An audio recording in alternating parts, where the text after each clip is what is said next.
Then I'm going to show you the workings of the Voice of the Mummy record player. First of all, you only need one battery, and the plus side, the positive, has got to be toward the middle. You can put another battery in this area.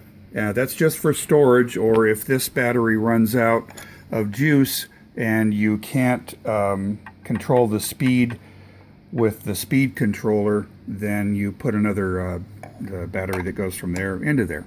Anyway, now you got to have this little pin on the lid. That's got to be there, because what that does is when you close the box, avoid the paralyzing touch of the slimy snails of arrow. Return at once to your temple.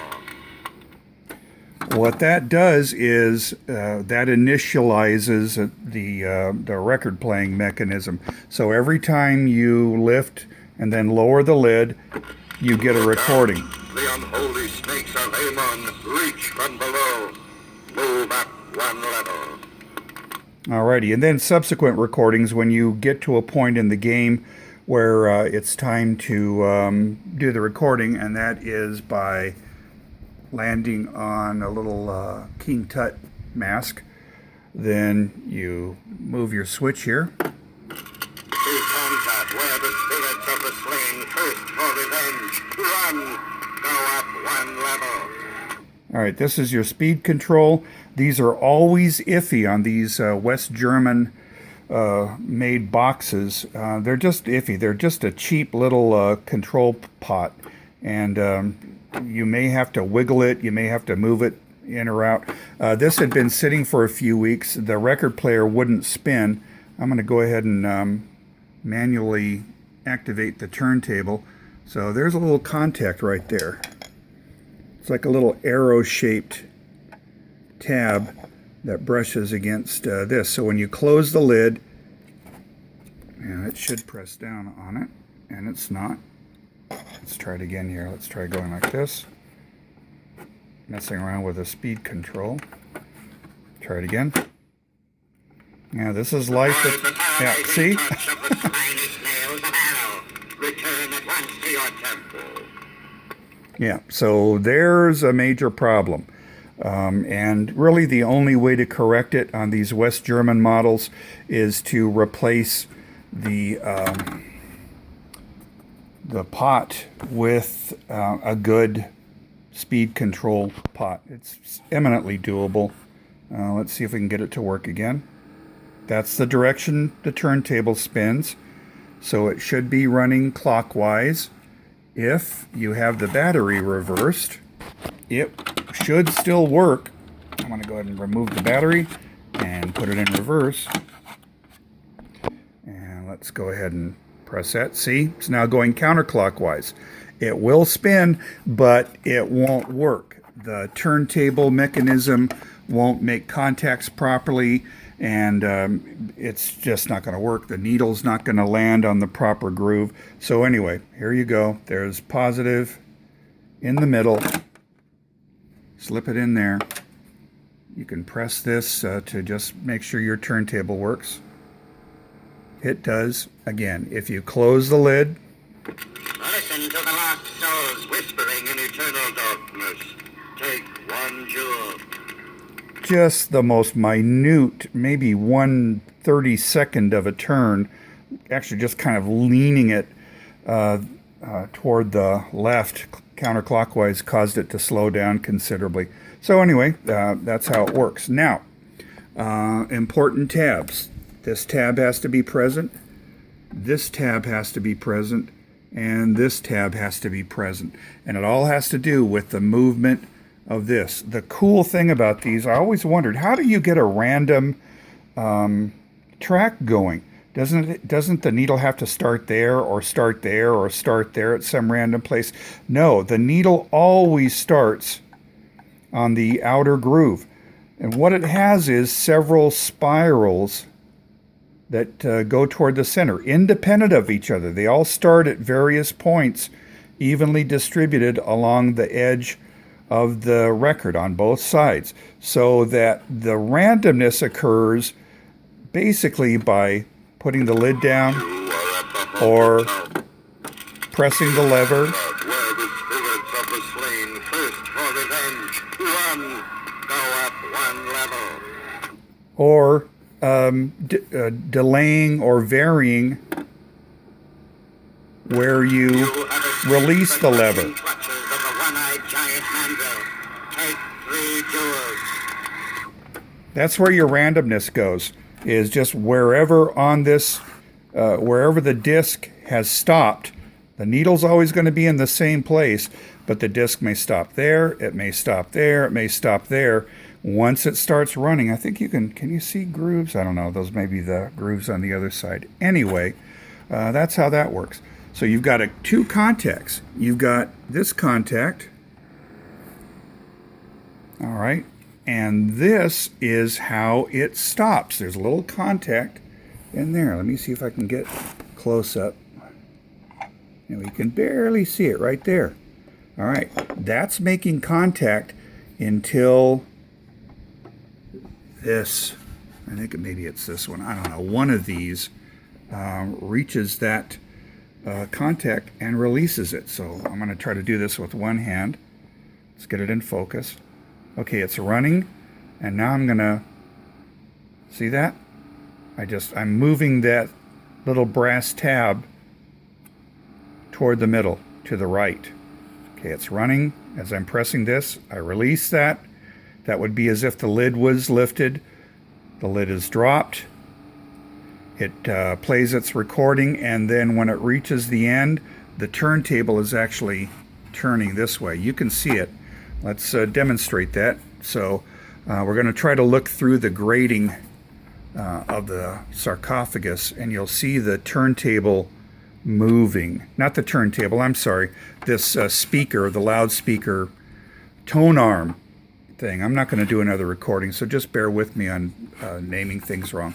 The tone arm here, it's also got the plastic diaphragm. Let's see if we can see that. You are being attacked by the fierce Toreg. Run. Take a jewel or ignore him. All right, so you saw how the how inside there the tone arm slowly moved this way. All right, cool. Now back to the guts. All right, you lower the lid, the turntable turns, it plays its first recording until one of these tabs reaches this pin and stops it. Okay? So when you move the lever, Stay away from the... see how it moves the tone arm frame backwards? Moves it backwards. It starts its travel. Moves it backwards. Starts its travel. I am the unseen whaler. I will make you death. Take the jewel and ignore him. What a cool toy. All right, cool. So that's how that works. If you're selling one of these and you're shipping it, please, please, please, please, if you don't already have the little foam insert that came with the original ones, make one, put it in there so that this doesn't go bouncing around. All right, remove the disc, put it in either a CD jewel case or keep it in some cardboard. This one, unfortunately, the vendor who sold it to me had the disc sitting like this. There was no foam there, and so in shipment, the needle just bounced all over the disc, and it skips in 3 places. When I flipped it on the other side and played side 2, every track played perfectly. So please, please, please, please make your customers happy. Put some foam in there. Keep your needle from bouncing around. Remove the disc and put it in a safe place. Pack it away safely. Let's look at the bottom side. I'm going to go ahead and take this off. Well, let's see here. I don't know if I can play it, but anyway, there is the motor. It's got a very nice little brass turned pinion. It's not a gear, it's just a little pulley wheel. And it's got the black rubber belt It's square. You know, if you chopped it in half, I don't know what you call that. Anyway, square, but probably a long rubber band would work. And there it is, upside down, but it says Milton Bradley, made in West Germany. I consider a much more desirable one the American made. Subsequent to this, they started making them in America. And if I'm correct, I don't have one, I want one. They eliminated the speed control because the motor had such good control. Also, it still used only one battery, but this area is now boxed in, so you can't put another battery in there. All right, what else? I think I've shown you everything on that. The motor is inside this little cap here. It'll still run if you don't have the cap. Don't worry if it's missing, but it's nice to have it. Okay, that goes in there. Let's make sure he still works. Yep, works fine. And what else? The speed control is in there. So if you're not happy with your speed control and you're so inclined, you can remove that and put a pot in. I don't know exactly what kind of pot, whether it's linear or log taper, but you can experiment if you're mechanically and electrically inclined. It's not brain surgery. There's battery contact. That's the positive battery contact, negative battery contact going one side to the motor, one side to the speed control, and then it all feeds back to the motor again to vary the speed.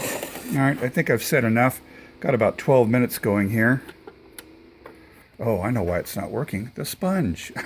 The sponge is doing its job. The little tone arm, let me show you the needle there. If I can get real focused on it. I'll try it here, hold on. Bear with me. Ah, there it is. There's the needle. Real tiny little needle. So again, if you're selling these things, you can make so much more money if you can verify that the needle is present, that the record works, and that it doesn't skip, and that the speed control works. It may be itchy, but you can tell your customers, yeah, it's a little itchy, but I got it to work. Here's a clip. Do a video clip to prove that it works. If it doesn't, be honest. Just tell people, listen, I can't get the thing to work. I've tried everything I can, but it looks complete. So what's complete? You've got a motor, you've got a motor cap, you've got a speed control, you've got the turntable, you've got the little turntable keeper knob right there, a little cap that goes on there. I think this may be missing one of the little disc holders, but it still works. So this is broke off, still holds the record fine. This cap just covers the controls. There's nothing really complicated in there, and that's it. There can be corrosion in there if you've left the battery inside. You can still get it to work. And there you have it, the voice of the mummy. Deadly song will make you deaf. Get rid of the spell or change your level. Okay. Hope this helps. Hope you had fun watching it. I had fun making the clip. Give me any comments if you think there's something I forgot. But there you are, the voice of the mummy sarcophagus. Have a nice day.